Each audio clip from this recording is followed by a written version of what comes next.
श्री गणेशाय नमः। नारायणं नमस्कृत्य नरं चैव नरोत्तमं देवीं सरस्वतीं व्यासं ततो जयमुदीरयेत्। संक्षिप्त महाभारत द्रोण पर्व अध्याय 354 से 357। अध्याय 354 युधिष्ठिर का विलाप तथा व्यास जी के द्वारा मृत्यु की उत्पत्ति का वर्णन। संजय कहते हैं, महाराज, महावीर अभिमन्यु के मारे जाने के पश्चात सभी पांडव योद्धा रथ छोड़, कवच उतार और धनुष फेंक कर राजा युधिष्ठिर के चारों ओर बैठ गए तथा अभिमन्यु को मन ही मन याद करते हुए उसके युद्ध का स्मरण करने लगे। भाई का पुत्र अभिमन्यु जैसा वीर मारा गया, ये सोचकर राजा युधिष्ठिर बहुत दुखी हो गए और विलाप करने लगे।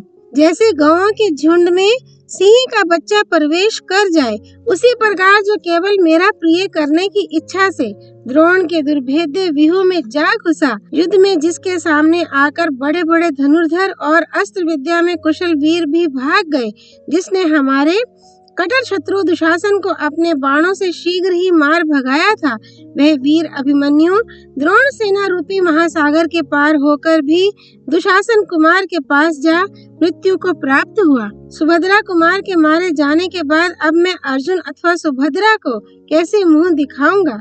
हाय, वह बेचारी अब अपने प्यारे बेटे को नहीं देख सकेगी। श्री कृष्ण और अर्जुन को ये दुखद समाचार कैसे सुनाऊंगा। आहा, मैं कितना निर्दयी हूँ। जिस सुकुमार बालक को भोजन और शयन करने, सवारी पर चलने तथा भूषण वस्त्र पहनने में आगे रखना चाहिए था, उसे मैंने युद्ध में आगे कर दिया। अभी तो वह तरुण कुमार युद्ध की कला में पूरा प्रवीण भी नहीं हुआ था, फिर कैसे कुशल से लौटता। अर्जुन बुद्धिमान, निर्लोभ, संकोचशील, क्षमावान, रूपवान, बलवान, बड़ों को मान देने वाले वीर और सत्य प्रकर्मी हैं, जिनके कर्मों की देवता लोग भी प्रशंसा करते हैं, जो अभय चाहने वाले शत्रु को भी अभय दान देते हैं। उन्हीं के बलवान पुत्र की भी हम लोग रक्षा न कर सके। बल और पुरुषार्थ में जो अपना सानी नहीं रखता था, उस अर्जुन कुमार को मारा गया देखकर अब विजय से भी मुझे प्रसन्नता न होगी। उसके बिना पृथ्वी का राज्य, अमरत्व अथवा देवताओं के लोक का अधिकार भी मेरे लिए किसी काम का नहीं है। कुंती नंदन युधिष्ठिर जब इस प्रकार विलाप कर रहे थे, उसी समय महर्षि वेद व्यास जी वहां आ पहुँचे। युधिष्ठिर ने उनका यथोचित सत्कार किया और जब वे आसन पर विराजमान हुए तो अभिमन्यु की मृत्यु के शोक से संतप्त होकर उनसे कहा, मुनिवर, सुभद्रा नंदन अभिमन्यु युद्ध कर रहा था। उस समय उसे अनेकों अधर्मी महारथियों ने घेर कर मार डाला है। मैंने उससे कहा था, हम लोगों के लिए व्यूह में घुसने का दरवाजा बना दो। उसने वैसा ही किया। जब स्वयं भीतर घुस गया, तब उसके पीछे हम लोग भी घुसने लगे, किंतु जयद्रथ ने हमें रोक दिया। योद्धाओं को अपने समान वीर से युद्ध करना चाहिए, किंतु शत्रुओं ने जो उसके साथ व्यवहार किया है, वह नितांत अनुचित है। इसी कारण मेरे हृदय में बड़ा संताप हो रहा है। बार बार उसी की चिंता होने लगती है, तनिक भी शांति नहीं मिलती। व्यास जी ने कहा, युधिष्ठिर, तुम तो महान बुद्धिमान और समस्त शास्त्रों के ज्ञाता हो। तुम्हारे जैसे पुरुष संकट पड़ने पर मोहित नहीं होते। अभिमन्यु युद्ध में बहुत से वीरों को मारकर प्रौढ़ योद्धाओं के समान पराक्रम दिखाकर स्वर्गलोक में गया है। भारत, विधाता के विधान को कोई टाल नहीं सकता। मृत्यु तो देवता, गंधर्व और दानवों के भी प्राण ले लेती है, फिर मनुष्यों की तो बात ही क्या है। युधिष्ठिर ने कहा, मुने, ये शूरवीर राजकुमार शत्रुओं के वश में पड़कर विनाश के मुख में चले गए।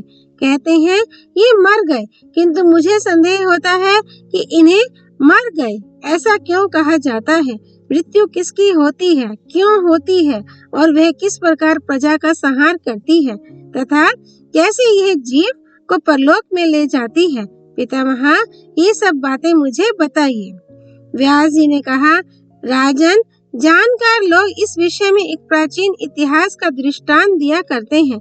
इसको सुनकर तुम स्नेह बंधन के कारण होने वाले दुख से छूट जाओगे। ये उपाख्यान समस्त पापों को नष्ट करने वाला, आयु बढ़ाने वाला, शोक नाशक, अत्यंत मंगलकारी तथा वेदाध्ययन के समान पवित्र है। आयुष्मान पुत्र, राजे और लक्ष्मी चाहने वाले द्विजों को प्रतिदिन प्रातः काल इस आख्यान का श्रवण करना चाहिए। प्राचीन काल की बात है, सत्य युग में एक अकम्पन नाम के राजा थे। उन पर शत्रुओं ने आक्रमण किया। राजा के एक पुत्र था जिसका नाम था हरि। वह बल में नारायण के समान था और युद्ध में इंद्र के समान। उस युद्ध में दुष्कर पराक्रम दिखाकर अंत में वह शत्रुओं के हाथ से मारा गया। इससे राजा को बड़ा शोक हुआ। उसके पुत्र शोक का समाचार जानकर देव ऋषि नारद जी आए। राजा ने उनका यथोचित पूजन करके बैठने के पश्चात उनसे कहा, भगवान, मेरा पुत्र इंद्र और विष्णु के समान कांतिमान एवं महाबली था। उसको बहुत से शत्रुओं ने मिलकर युद्ध में मार डाला है। अब मैं ये ठीक ठीक जानना और सुनना चाहता हूँ कि यह मृत्यु क्या है, इसका वीर्य, भय और पौरुष कैसा है। राजा की ये बात सुनकर नारद जी ने कहा, राजन, आदि में सृष्टि के समय पितामह ब्रह्मा जी ने जब संपूर्ण प्रजा की सृष्टि की तो उसका संहार होता ना देख उसके लिए वे विचार करने लगे। सोचते सोचते जब कुछ समझ में ना आया तो उन्हें क्रोध आ गया। उनके उस क्रोध के कारण आकाश से अग्नि प्रकट हुई और वह संपूर्ण दिशाओं में फैल गई। भगवान ब्रह्मा ने उसी अग्नि से पृथ्वी, आकाश एवं संपूर्ण चराचर जगत को जलाना आरंभ किया। ये देख रुद्र देवता ब्रह्मा जी की शरण में गए। शंकर जी के आने पर प्रजा के हित के लिए ब्रह्मा जी ने कहा, बेटा, तुम अपनी इच्छा से उत्पन्न हुए हो और मुझसे अभिष्ट वस्तु पाने योग्य हो। बताओ, तुम्हारी कौन सी कामना पूर्ण करूं? तुम्हें जो भी अभिष्ट होगा उसे पूर्ण करूंगा। रुद्र ने कहा, प्रभु, आपने नाना प्रकार के प्राणियों की सृष्टि की है, किंतु वे सभी आज आपकी क्रोधाग्नि से दग्ध हो रहे हैं। उनकी दशा देखकर मुझे दया आती है। भगवान, अब तो उन पर प्रसन्न होइए। ब्रह्मा जी ने कहा, पृथ्वी देवी जगत के भार से पीड़ित हो रही थी। इसी ने मुझे संहार के लिए प्रेरित किया। इस विषय में बहुत विचार करने पर भी जब कोई उपाय ना सूझा तो मुझे बहुत क्रोध चढ़ आया। रुद्र ने कहा, भगवान, संहार के लिए आप क्रोध ना करें, प्रजा पर प्रसन्न हो। आपके क्रोध से प्रकट हुई आग, पर्वत, वृक्ष, नदी, जलाशय, तृण, घास आदि संपूर्ण स्थावर जंगम रूप जगत को जला रही है। अब आपका क्रोध शांत हो जाए, यही वरदान मुझे दीजिए। प्रजा के हित के लिए कोई ऐसा उपाय सोचिए जिससे इन प्राणियों की जान बचे। नारद जी कहते हैं, शंकर जी की बात सुनकर ब्रह्मा जी ने प्रजा का कल्याण करने के लिए उस अग्नि को पुनः अपने में लीन कर लिया। उसे लीन करते समय उनकी सब इंद्रियों से एक स्त्री प्रकट हुई। उसका रंग था काला, लाल और पीला। उसकी जीवा, मुख और नेत्र भी लाल थे। ब्रह्मा जी ने उसे मृत्यु कहकर पुकारा और बताया कि मैंने लोगों का संहार करने की इच्छा से क्रोध किया था, उसी से तुम्हारी उत्पत्ति हुई है। अतः तुम मेरी आज्ञा से इस संपूर्ण चराचर जगत का नाश करो, इसी से तुम्हारा कल्याण होगा। ब्रह्मा जी की ऐसी आज्ञा सुनकर वह स्त्री अत्यंत सोच में पड़ गई। फिर फूट फूट कर रोने लगी। उसकी आंखों से जो आंसू झर रहे थे उसे ब्रह्मा जी ने हाथों में ले लिया और उसे भी सांत्वना दी। तब मृत्यु ने कहा, भगवान, आपने मुझे ऐसी स्त्री क्यों बनाया? क्या मैं जानबूझकर यह अहितकारक कठोर कर्म करूं? मैं भी पाप से डरती हूँ। मेरे सताए हुए लोग रोएंगे। उन दुखियों के आंसुओं से मुझे बड़ा भय हो रहा है। इसीलिए मैं आपकी शरण में आई हूँ। मुझे वर दीजिए, मैं आज से धेनुकाश्रम में जाकर आपकी ही आराधना में संलग्न हो तीव्र तपस्या करूंगी। रोते बिलखते लोगों के प्राण लेने का काम मुझसे नहीं हो सकेगा। मुझे इस पाप से बचाइए। ब्रह्मा जी ने कहा, मृत्यु, प्रजा का संहार करने के लिए ही तुम्हारी सृष्टि हुई है। जाओ, सब प्रजा का नाश करती रहो। इसमें कुछ विचार करने की आवश्यकता नहीं है। ऐसा ही होगा, इसमें कभी परिवर्तन नहीं हो सकता। तुम मेरी आज्ञा का पालन करो, इसमें तुम्हारी निंदा नहीं होगी। ब्रह्मा जी के ऐसा कहने पर वह कन्या प्रजा के संहार की प्रतिज्ञा किए बिना ही तप करने की इच्छा से धेनुका आश्रम में चली गई। वहां से पुष्कर, गोकर्ण, नैमिष और मलयाचल आदि तीर्थों में जा जाकर अपनी रुचि के अनुकूल कठोर नियमों का पालन करती हुई शरीर सुखाने लगी। वह अनन्य भाव से केवल ब्रह्मा जी में ही सुदृढ़ भक्ति रखती थी। उसने अपने धर्माचरण से पितामह को प्रसन्न कर लिया। तब ब्रह्मा जी ने प्रसन्न मन से उससे कहा, मृत्यु, बताओ तो सही, किस लिए यह अत्यंत कठोर तप कर रही हो? मृत्यु बोली, प्रभु, मैं आपसे यही वर चाहती हूँ कि प्रजा का नाश ना करूं। मुझे अधर्म से बड़ा भय हो रहा है, इसीलिए तप में लगी हूँ। भगवान, मुझ भयभीत अबला को आप अभ्यदान दे।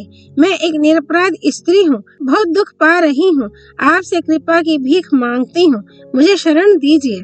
ब्रह्मा जी ने कहा, कल्याणी, इस प्रजा वर्ग का संहार करने से तुम्हें पाप नहीं लगेगा।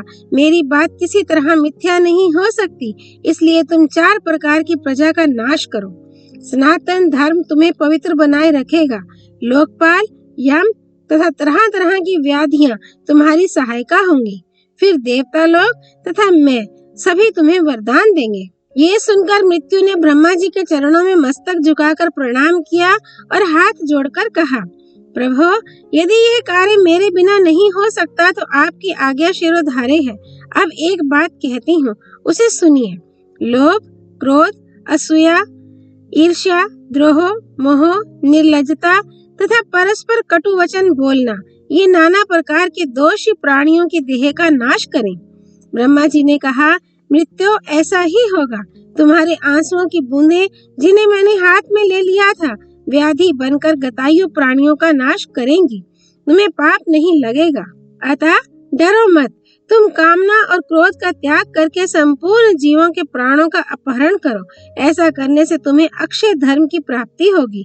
जो मिथ्या के आवरण से ढके हुए हैं, उन जीवों को अधर्म ही मारेगा। असत्य से ही प्राणी अपने को पाप पंक में डुबाते हैं। नारद जी कहते हैं, उस मृत्यु नाम धारिणी स्त्री ने ब्रह्मा जी के उपदेश से तथा विशेषता उनके शाप के भय से बहुत अच्छा कहकर उनकी आज्ञा स्वीकार कर ली। तब से वह काम और क्रोध को त्याग कर अनासक्त भाव से प्राणियों का अंतकाल उपस्थित होने पर उनके प्राणों को हर लेती है। यही प्राणियों की मृत्यु है। इसी से व्याधियों की उत्पत्ति हुई है। व्याधि कहते हैं रोग को, जिससे जीव रुग्ण हो जाता है। अंतकाल आने पर सभी प्राणियों की मृत्यु होती है। इसलिए राजन, तुम व्यर्थ शोक ना करो। मरण के पश्चात सभी प्राणी परलोक में जाते हैं और वहां से इंद्रियों तथा वृत्तियों के साथ ही यहाँ लौट आते हैं। देवता भी परलोक में अपने कर्म भोग पूर्ण करके फिर इस मर्त्य लोक में जन्म लेते हैं। इसलिए तुम्हें अपने पुत्र के लिए शोक नहीं करना चाहिए। वह वीरों को प्राप्त होने योग्य रमणीय लोकों में पहुंचकर वहाँ स्वर्गीय आनंद का उपभोग करता है। ब्रह्मा जी ने मृत्यु को प्रजा का संहार करने के लिए स्वयं ही उत्पन्न किया है, अतः वह समय आने पर सबका संहार करती ही है। ये जानकर धीर पुरुष मरे हुए प्राणियों के लिए शोक नहीं करते। ये सारी सृष्टि विधाता की बनाई हुई है। वे स्वेच्छानुसार उसका उपसंहार करते हैं। इसलिए तुम अपने मरे हुए पुत्र का शोक शीघ्र ही त्याग दो। व्यास जी कहते हैं, नारद जी की यह अर्थ भरी बात सुनकर राजा अकम्पन ने उनसे कहा, भगवान, मेरा शोक दूर हुआ, अब मैं प्रसन्न हूँ। आपके मुख से यह इतिहास सुनकर मैं कृतार्थ हो गया। आपको प्रणाम है। राजा की ऐसी संतोषपूर्ण वाणी सुनकर देव ऋषि नारद जी तुरंत नंदन वन को चले गए। राजा युधिष्ठिर, इस उपाख्यान को सुनने सुनाने से पुण्य, यश, आयु, धन तथा स्वर्ग की प्राप्ति होती है। महारथी अभिमन्यु युद्ध में धनुष, तलवार, गदा तथा शक्ति से प्रहार करता हुआ मृत्यु को प्राप्त हुआ है। वह चंद्रमा का निर्मल पुत्र था और पुनः चंद्रमा में ही लीन हुआ है। इसलिए तुम धैर्य धारण करो और परमार्थ त्याग कर भाइयों को साथ ले शीघ्र ही युद्ध के लिए तैयार हो जाओ। अध्याय 355। व्यास जी के द्वारा सृंजय पुत्र मरुत, सुहोत्र, शिबी और राम के परलोक गमन का वर्णन। युधिष्ठिर ने कहा, मुनिवर, प्राचीन काल के पुण्यात्मा, सत्यवादी एवं गौरवशाली राजऋषियों के कर्मों का वर्णन करते हुए पुनः अपने यथार्थ वचनों से मुझे सांत्वना दीजिए। व्यास जी बोले, पूर्व काल में एक शैब्य नामक राजा थे। उनके पुत्र का नाम था सृंजय। जब सृंजय राजा हुआ तो उसकी देव ऋषि नारद और पर्वत 2 ऋषियों से मित्रता हो गई। एक समय की बात है, वे दोनों ऋषि राजा सृंजय से मिलने के लिए उसके घर आए। राजा ने उनका विधिवत आतिथ्य सत्कार किया और वे भी बड़ी प्रसन्नता के साथ सुखपूर्वक वहां रहने लगे। सृंजय को पुत्र की अभिलाषा थी। उसने अपनी शक्ति के अनुसार ब्राह्मणों की बड़ी सेवा की।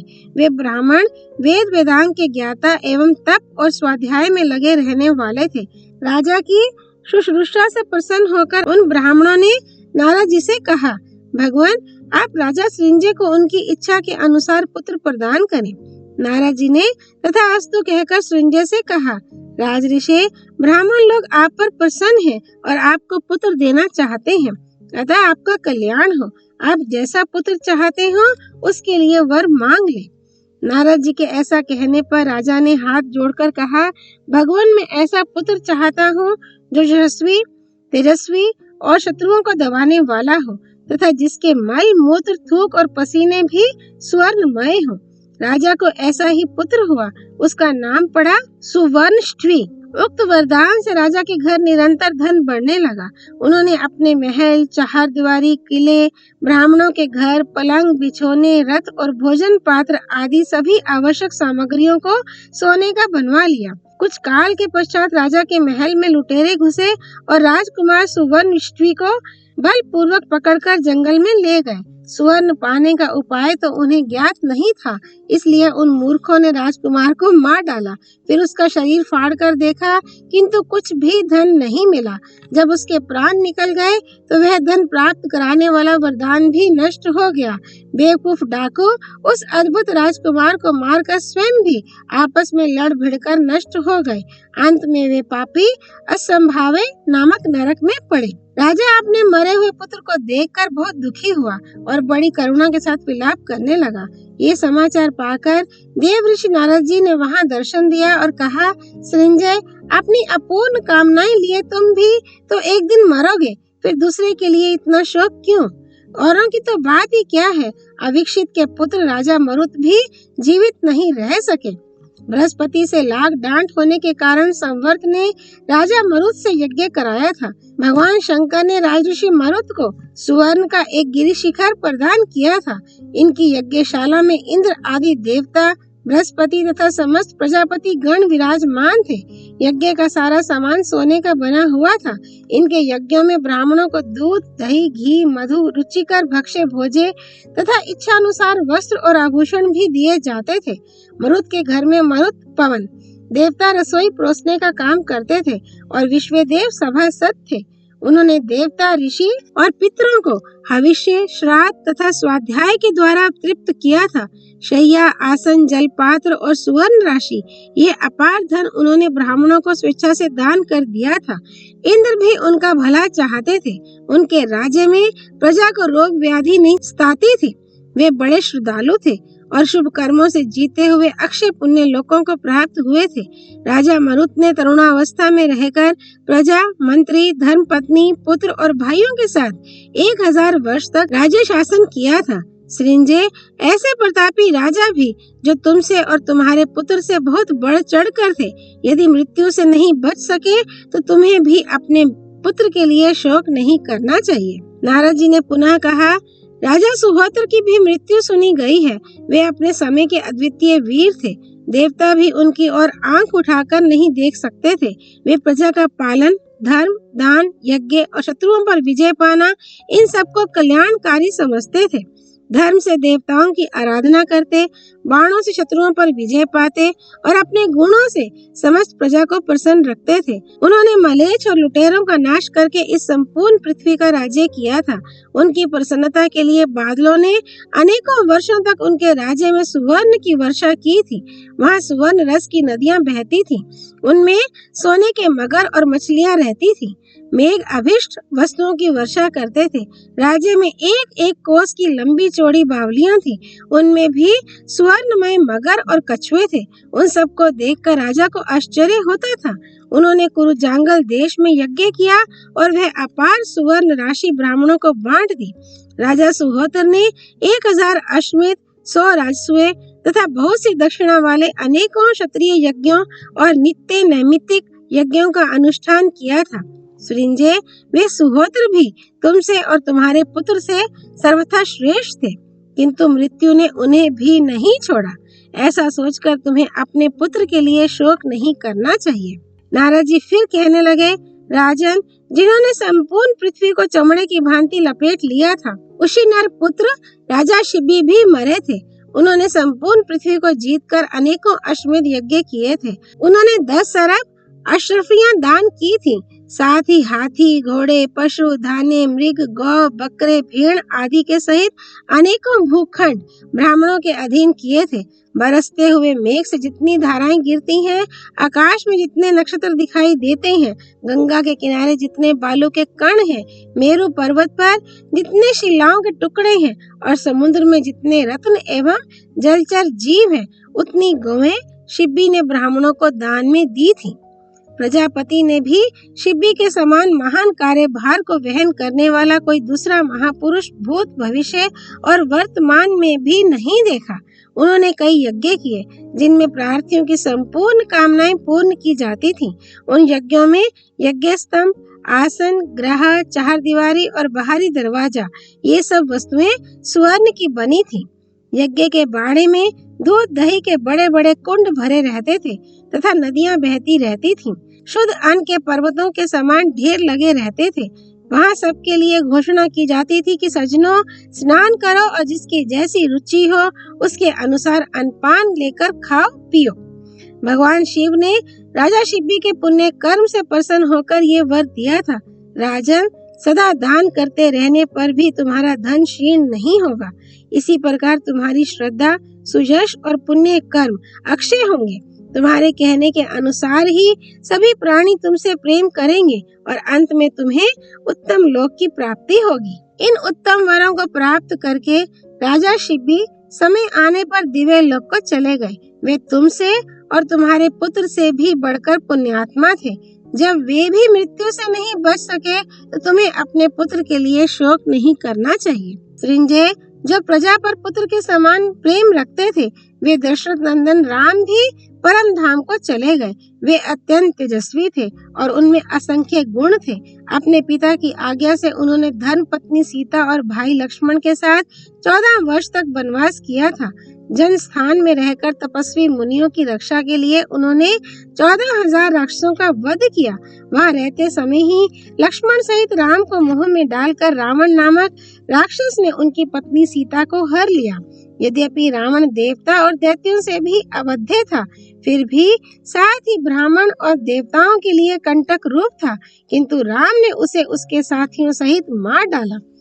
देवताओं ने उनकी स्तुति की, सारे संसार में उनकी कीर्ति फैल गई और ऋषि उनकी सेवा में रहने लगे। उन्होंने विशाल साम्राज्य पाकर संपूर्ण प्राणियों पर दया की। धर्म पूर्वक प्रजा का पालन करते हुए अश्वमेध नामक महायज्ञ का अनुष्ठान किया। श्री रामचंद्र जी ने भूख और प्यास को जीत लिया था, संपूर्ण देहधारियों के रोगों को नष्ट कर दिया था। वे कल्याणमय गुणों से संपन्न थे और सदा अपने तेज से प्रकाशमान रहते थे। सब प्राणियों से अधिक तेजस्वी थे। राम के शासन काल में इस पृथ्वी पर देवता, ऋषि और मनुष्य एक साथ रहते थे। उनके राज्य में प्राणियों के प्राण अपान और समान आदि प्राण क्षीण नहीं होते थे। उस समय सबकी आयु बड़ी होती थी, कोई नौजवान नहीं मरता था। देवता और पितर वेदों की विधियों से प्रसन्न होकर हवे कवे को ग्रहण करते थे। राम के राज्य में डांस मच्छरों का नाम नहीं था। जहरीले सांप नष्ट हो चुके थे। ना कोई पानी में डूबकर मरता था और ना असमय में आग ही किसी को जलाती थी।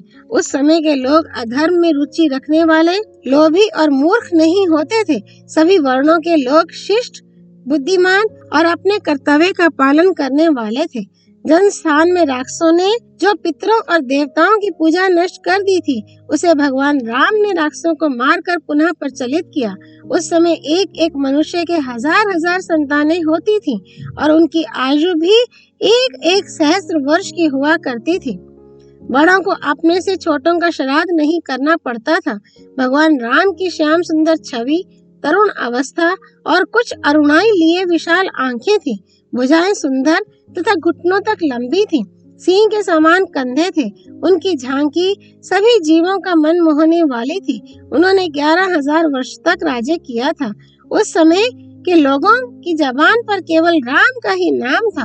अंत में अपने और भाइयों के अंश रूप दो दो पुत्रों के द्वारा 8 प्रकार के राजवंश की स्थापना करके उन्होंने चारों वर्णों की प्रजा को साथ ले सदैव परम धाम को गमन किया।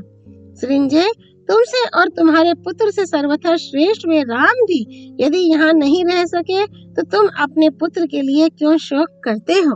अध्याय 356। भगीरथ, दिलीप, मांधाता, ययाति, अम्बरीश और शशबिंदु की मृत्यु का दृष्टांत। नारद जी ने पुनः कहा, सृंजय, राजा भगीरथ की भी मृत्यु होने की बात सुनी गई है। उन्होंने यज्ञ करते समय गंगा के दोनों किनारों पर सोने की ईंटों के घाट बनवाए थे तथा सोने के आभूषणों से विभूषित 10 लाख कन्याएं ब्राह्मणों को दान की थी। सभी कन्याएं रथों में बैठी थीं। सभी रथों में 4-4 घोड़े जुते थे। प्रत्येक रथ के पीछे 100-100 हाथी सुवर्ण की मालाएं पहने चलते थे। एक एक हाथी के पीछे 1000-1000 घोड़े, प्रत्येक घोड़े के साथ 100-100 गौवें और गौओं के पीछे बकरी और भेड़ों के झुंड थे। इस प्रकार उन्होंने बहुत सी दक्षिणा दी थी। गंगा जी भीड़ भाड़ से घबराकर मेरी रक्षा करो कहती हुई भगीरथ की गोद में जा बैठी। इससे वे उनकी पुत्री हुई और उनका नाम भागीरथी पड़ा। गंगा देवी ने भी उन्हें पिता कहकर पुकारा था। जिस ब्राह्मण ने जब जब जिस जिस अभिष्ट वस्तु की इच्छा की, जितेंद्रिय राजा ने प्रसन्नता पूर्वक वह वस्तु उसे तत्काल अर्पण की। राजा भगीरथ ब्राह्मणों की कृपा से ब्रह्मलोक को प्राप्त हुए। सृंजय, वे तुमसे और तुम्हारे पुत्र से सर्वथा बड़े चढ़े थे। जब वे भी यहाँ नहीं रह सके तो औरों की तो बात ही क्या है। इसलिए तुम्हें अपने पुत्र के लिए शोक नहीं करना चाहिए।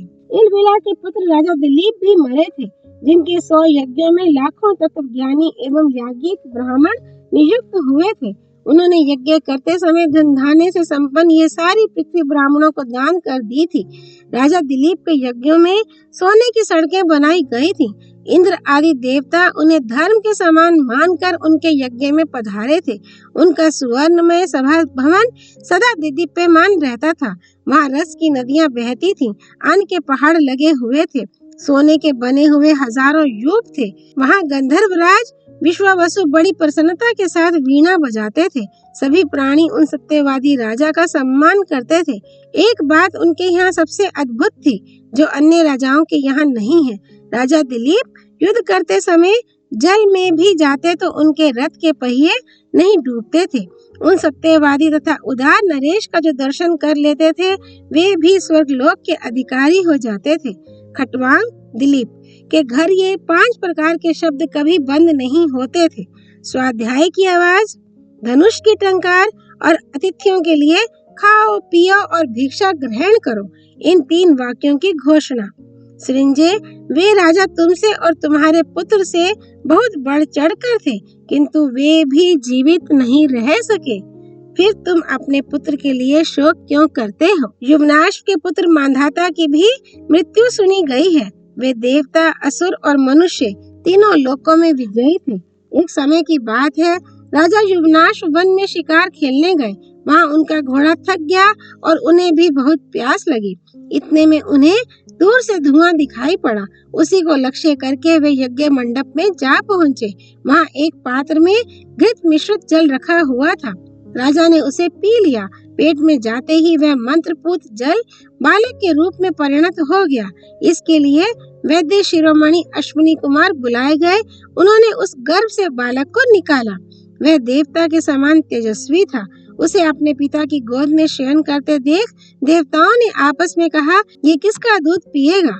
ये सुनकर इंद्र ने सबसे पहले कहा, माँ धाता मेरा दूध पिएगा। उसी समय इंद्र की अंगुलियों से घी और दूध की धारा बहने लगी। चूंकि इंद्र ने दयावशीभूत होकर माँ धाता कहा था, इसलिए उसका नाम मांधाता पड़ गया। इंद्र के हाथ से घी और दूध को पीकर वह प्रतिदिन बढ़ने लगा। 12 दिनों में ही वह बालक 12 वर्ष का सा हो गया। राजा होने पर मांधाता ने संपूर्ण पृथ्वी को एक ही दिन में जीत लिया था। वे धर्मात्मा, धैर्यवान, वीर, सत्य प्रतिज्ञ और जितेंद्रिय थे। उन्होंने जन्मेजय, सुधन्वा, गय, पुरु, भृदरथ, असित और नरिक को भी जीत लिया था।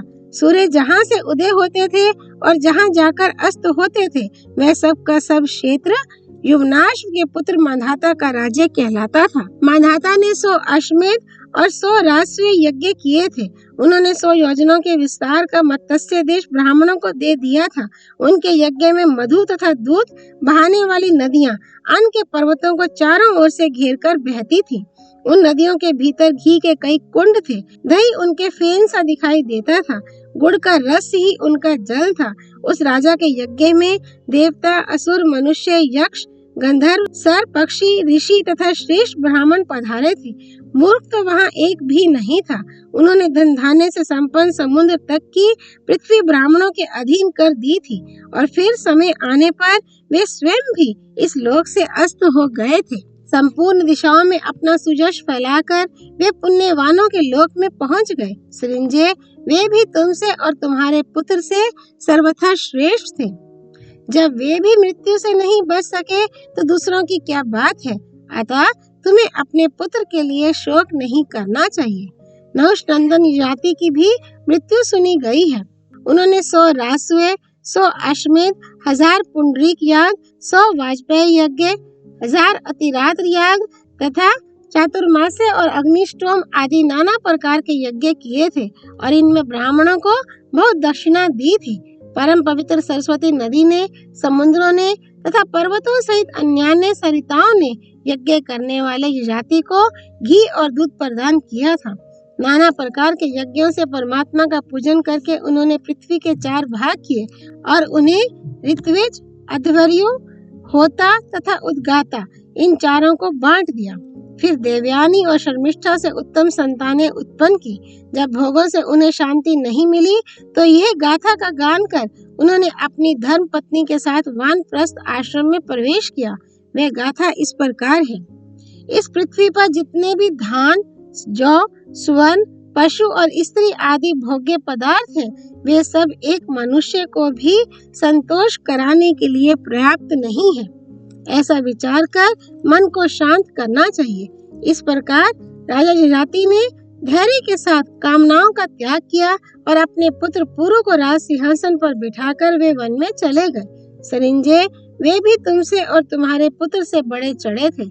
जब वे भी मर गए तो तुम्हें भी अपने मरे हुए पुत्र के लिए शोक नहीं करना चाहिए। सुना है नाभाग के पुत्र राजा अम्बरीश भी मृत्यु को प्राप्त हुए थे। उन्होंने अकेले ही 10 लाख योद्धाओं से युद्ध किया था। एक समय की बात है, राजा के शत्रुओं ने उन्हें युद्ध में जीतने की इच्छा से आकर चारों ओर से घेर लिया।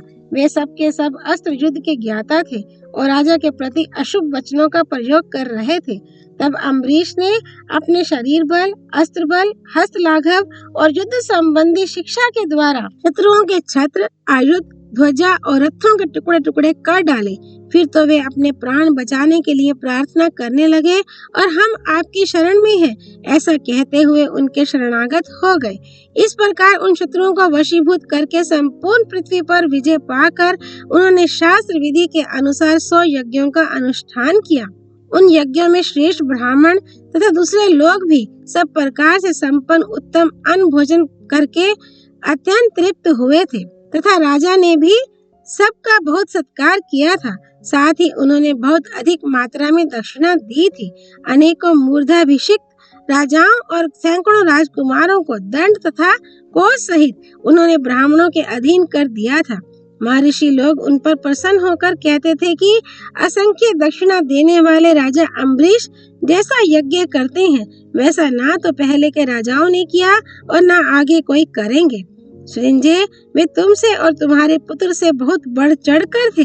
जब वे भी मृत्यु के वश में पड़ गए तो तुम्हें अपने मरे हुए पुत्र के लिए शोक नहीं करना चाहिए। सुना है जिन्होंने नाना प्रकार के यज्ञ किए थे वे राजा शशबिंदु भी मर गए। उनके 1 लाख स्त्रियां थी और प्रत्येक स्त्री के गर्भ से 1,000 संतानें उत्पन्न हुई थी। सभी राजकुमार पराक्रमी, वेदों के विद्वान और उत्तम धनुष धारण करने वाले थे। सबने अश्वमेध यज्ञ किए थे। राजा शशबिंदु ने अपने उन कुमारों को अश्वमेध यज्ञ में ब्राह्मणों को दे दिया था। प्रत्येक राजपुत्र के पीछे सुवर्ण भूषित 100-100 कन्याएं थीं। एक एक कन्या के पीछे 100-100 हाथी, प्रत्येक हाथी के पीछे 100-100 रथ, हर एक रथ के साथ 100-100 घोड़े, प्रत्येक घोड़े के पीछे 1000-1000 गौएं तथा प्रत्येक गौ के पीछे 50-50 भेड़ें थी। ये अपार धन राजा शशबिंदु ने अपने महायज्ञ में ब्राह्मणों के लिए दान किया था। उस यज्ञ में कोसों तक पर्वतों के समान अन्न के ढेर लगे थे। राजा का अश्वमेध यज्ञ पूरा हो जाने पर अन्न के 13 पर्वत बच गए थे। उनके राज्य काल में इस पृथ्वी पर हरिष्ट पुष्ट मनुष्य रहते थे। यहाँ कोई विघ्न नहीं था, कोई रोग नहीं था। बहुत समय तक राज्य का उपभोग करके अंत में वे दिव्य लोक को प्राप्त हुए। सृंजय, वे तुमसे और तुम्हारे पुत्र से बहुत बढ़ चढ़ कर थे। जब वे भी नहीं रह सके तो तुम्हें अपने पुत्र के लिए शोक नहीं करना चाहिए। अध्याय 357। राजा गए, रंतिदेव, भरत और पृथु की कथा और युधिष्ठिर की शोक निवृत्ति। नारद जी कहते हैं, राजा अमूर्त रय के पुत्र गए की भी मृत्यु सुनी गई है। उन्होंने 100 वर्ष तक अग्निहोत्र किया था और प्रतिदिन होमावशिष्ट अन्न का ही वे भोजन किया करते थे। इससे अग्निदेव ने प्रसन्न होकर राजा को वर मांगने के लिए कहा। तब गए ने यह वरदान मांगा, मैं तप, ब्रह्मचर्य, व्रत, नियम और गुरुजनों की कृपा से वेदों का ज्ञान प्राप्त करना चाहता हूँ। दूसरों को कष्ट पहुँचाए बिना अपने धर्म के अनुसार चलकर अक्षय धन पाना चाहता हूँ। प्रतिदिन ब्राह्मणों को दान दूं और इस कार्य में मेरी अधिकाधिक श्रद्धा बढ़े। अपने वर्ण की कन्या से मेरा विवाह हो, वह पतिव्रता रहे और उसी के गर्भ से मेरे पुत्र उत्पन्न हो। अन्न दान में मेरी श्रद्धा बढ़े तथा धर्म में ही मेरा मन लगा रहे। मेरे धर्म कार्य में कभी कोई विघ्न ना आवे। ऐसा ही होगा। ये कहकर अग्निदेव अंतर्धान हो गए। राजा गए को उनकी सभी अभिष्ट वस्तुएं प्राप्त हुई और उन्होंने धर्म से ही शत्रुओं पर विजय पाई। 100 वर्ष तक बड़ी श्रद्धा के साथ दर्श, पौर्णमास, आग्रायण तथा चातुर्मास्य आदि नाना प्रकार के यज्ञ किए और उनमें प्रचुर दक्षिणा दी। वे प्रतिदिन प्रातः काल उठकर 1,60,000 गौ, 10,000 घोड़े तथा 1,00,000 अश्रफियां दान करते थे। उन्होंने अश्वमेध यज्ञ में मणिमय रेत वाली सोने की पृथ्वी बनाकर ब्राह्मणों को दान की थी। समुद्र, नदी, नद, वन, द्वीप, नगर, राष्ट्र, आकाश तथा स्वर्ग में जो नाना प्रकार के प्राणी रहते हैं, वे सब उस यज्ञ की संपत्ति से तृप्त होकर कहते थे, राजा गए के समान दूसरे किसी का यज्ञ नहीं हुआ है। उन्होंने 36 योजन लंबी और 30 योजन चौड़ी 24 सुवर्णमयी वेदियां बनवाई थी। वे पूर्व से पश्चिम के क्रम से बनी थीं। वेदियों पर मोती और हीरे बिछे हुए थे। ये सब वस्त्र और आभूषणों के साथ ब्राह्मणों को दान की गई। यज्ञ के अंत में भोजन से बचे हुए अन्न के 25 पर्वत शेष रह गए थे। यज्ञ में रस की नदियां बहती थीं। कहीं वस्त्रों के ढेर लगे थे तो कहीं आभूषणों के। सुगंधित पदार्थों की राशि भी देखी जाती थी। उस यज्ञ के प्रभाव से राजा गए तीनों लोकों में प्रसिद्ध हो गए। साथ ही पुण्य को अक्षय करने वाला अक्षय वट तथा पवित्र तीर्थ ब्रह्मसर भी उनके कारण विख्यात हो गए। सृंजय, वे राजा गए तुमसे और तुम्हारे पुत्र से सर्वथा बढ़ चढ़कर थे। जब वे भी जीवित नहीं रह सके तो तुम भी पुत्र के लिए शोक ना करो। सुना है संकृति के पुत्र रंतिदेव भी जीवित नहीं रहे। उनके यहाँ 2 लाख रसोइये थे जो घर पर आए हुए अतिथि ब्राह्मणों को सुधा के समान मीठी, कच्ची और पक्की रसोई तैयार करके जिमाते थे। राजा रंतिदेव प्रत्येक पक्ष में सुवर्ण के साथ हजारों बैल दान करते थे।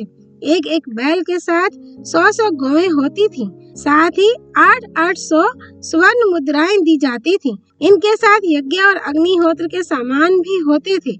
ये नियम उन्होंने 100 वर्ष तक चलाया था।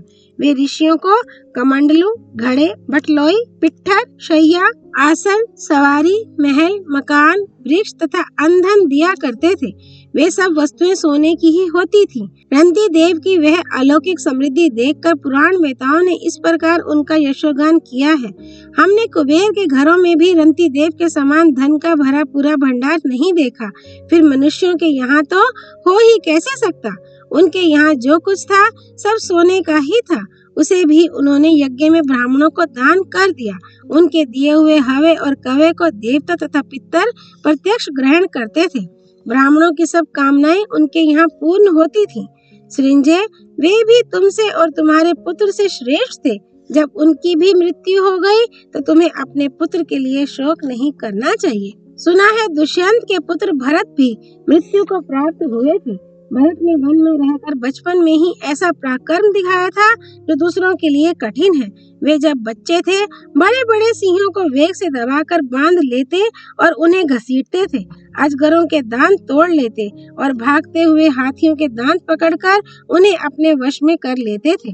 100 सिंहों को एक साथ पकड़कर घसीटते थे। उन्हें सब जीवों का इस प्रकार दमन करते देख ब्राह्मणों ने इनका नाम सर्व दमन रख दिया। राजा भरत ने यमुना तट पर 100, सरस्वती के कूल पर 300 और गंगा के किनारे 400 अश्वमेध यज्ञ किए थे। तदनंतर उन्होंने पुनः 1000 अश्वमेध और 100 राजसूय यज्ञ किए, जिनमें उत्तम दक्षिणा दी गई थी। फिर अग्निष्टोम, अतिरात्र और विश्वजित याग करके 10 लाख वाजपेयी यज्ञों का अनुष्ठान किया। शकुंतला नंदन ने इन सब यज्ञों में ब्राह्मणों को बहुत सा धन देकर संतुष्ट किया। सृंजय, भरत भी तुमसे और तुम्हारे पुत्र से सर्वथा श्रेष्ठ थे। जब वे भी मर गए तो तुम्हें अपने पुत्र के लिए संताप नहीं करना चाहिए। महर्षियों ने राजसूय यज्ञ में जिन्हें सम्राट पद पर अभिषिक्त किया था, वे महाराज पृथु भी मृत्यु को प्राप्त हुए। उन्होंने बड़े यत्न से इस पृथ्वी को खेती के योग्य बनाकर प्रसिद्ध किया, इसलिए उनका नाम पृथु हो गया। पृथु के लिए ये पृथ्वी कामधेनु बन गई थी। इस पर बिना जोते ही खेती होती थी। उस समय सभी गौएं कामधेनु के समान थी। पत्ते पत्ते से मधु की वर्षा होती थी। कुश स्वर्णमय होते थे, साथ ही सुखद और कोमल भी। इसलिए प्रजा उनके ही वस्त्र बुनकर पहनती और उन्हीं पर शयन भी करती थी। वृक्षों के फल अमृत के समान मधुर और स्वादिष्ट होते थे। प्रजा इनका ही आहार करती। कोई भी भूखा नहीं रहता था। सभी निरोग थे। सबकी इच्छाएं पूर्ण होती थी और किसी को कहीं से भी भय नहीं था। इसलिए लोग अपनी रुचि के अनुसार पेड़ों के नीचे या गुफाओं में निवास करते थे। उस समय राष्ट्रों और नगरों का विभाग नहीं था। सभी मनुष्य सुखी, संतुष्ट और प्रसन्न थे। राजा पृथु जब समुद्र में यात्रा करते तो पानी थम जाता था और पर्वत उन्हें मार्ग देते थे। उनके रथ की ध्वजा कभी नहीं टूटी।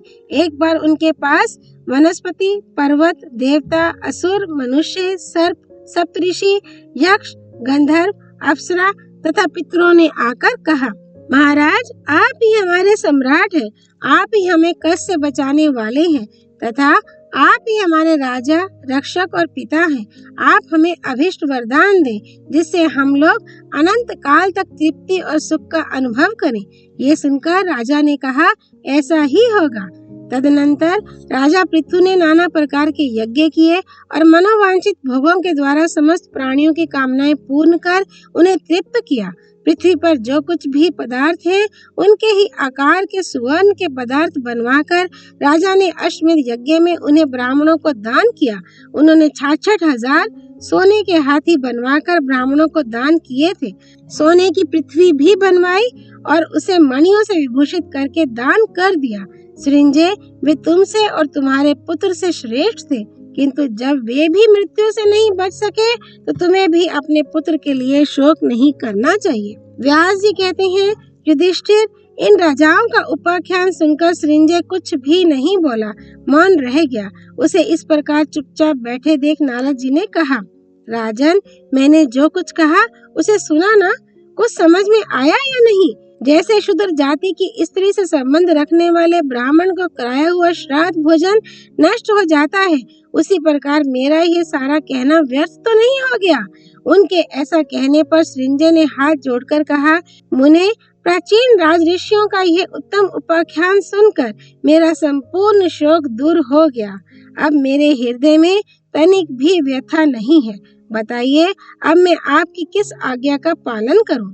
नारद जी ने कहा, बड़े सौभाग्य की बात है कि तुम्हारा शोक दूर हो गया। अब तुम्हारी जो इच्छा हो मुझसे मांग लो। सृंजय ने कहा, आप मुझ पर प्रसन्न हैं, इतने से ही मुझे पूरा संतोष है। जिस पर आप प्रसन्न हो उसके लिए इस जगत में कोई वस्तु दुर्लभ नहीं है। नारद जी ने कहा, लुटेरों ने तुम्हारे पुत्र को पशु की भांति व्यर्थ ही मार डाला है। वह नरक में बड़ा कष्ट पा रहा है, अतः मैं उसे नरक से निकालकर तुम्हें पुनः वापस दे रहा हूँ।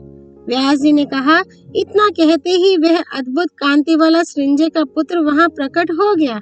उससे मिलकर राजा को बड़ी प्रसन्नता हुई। सृंजय का पुत्र अपने धर्म के पालन द्वारा कृतार्थ नहीं हुआ था। उसने डरते डरते प्राण त्याग किया था, इसलिए नारद जी ने उसे पुनः जीवित कर दिया। परंतु अभिमन्यु तो शूरवीर और कृतार्थ था। उसने रणांगण में हजारों शत्रुओं को मौत के घाट उतारकर सामना करते हुए प्राण त्याग किया है। योगी, निष्काम भाव से यज्ञ करने वाले और तपस्वी पुरुष जिस उत्तम गति को पाते हैं, तुम्हारे पुत्र ने भी वही अक्षय गति प्राप्त की है। अभिमन्यु चंद्रमा के स्वरूप को प्राप्त हुआ है। वह वीर अपनी अमृतमयी किरणों से प्रकाशमान हो रहा है। उसके लिए शोक करना उचित नहीं है। इस प्रकार सोच समझकर तुम धैर्य धारण करो। शोक करने से तो दुख ही बढ़ता है। इसलिए बुद्धिमान पुरुष को चाहिए कि वह शोक का परित्याग करके अपने कल्याण के लिए प्रयत्न करे। तुमने मृत्यु की उत्पत्ति और उसकी अनुपम तपस्या की बात सुनी ही है। मृत्यु के लिए सब प्राणी एक से हैं, ऐश्वर्य चंचल है। ये बात सृंजय के पुत्र के मरण और पुनर्जीवन की कथा से स्पष्ट हो जाती है। इसलिए राजा युधिष्ठिर, अब तुम शोक ना करो। ये कहकर भगवान व्यास वहां से अंतर्धान हो गए। तदनंतर राजा युधिष्ठिर ने प्राचीन राजाओं की यज्ञ संपत्ति सुनकर मन ही मन उनकी प्रशंसा की और शोक त्याग दिया। फिर ये सोचकर कि अर्जुन से मैं क्या कहूँगा, चिंता में पड़ गए। ओम तत्सत। नर नारायण भगवान श्री कृष्ण की जय। भगवती सरस्वती देवी की जय। भगवान व्यासावतार श्री कृष्ण द्वैपायन की जय। श्री हरि अर्पणमस्तु।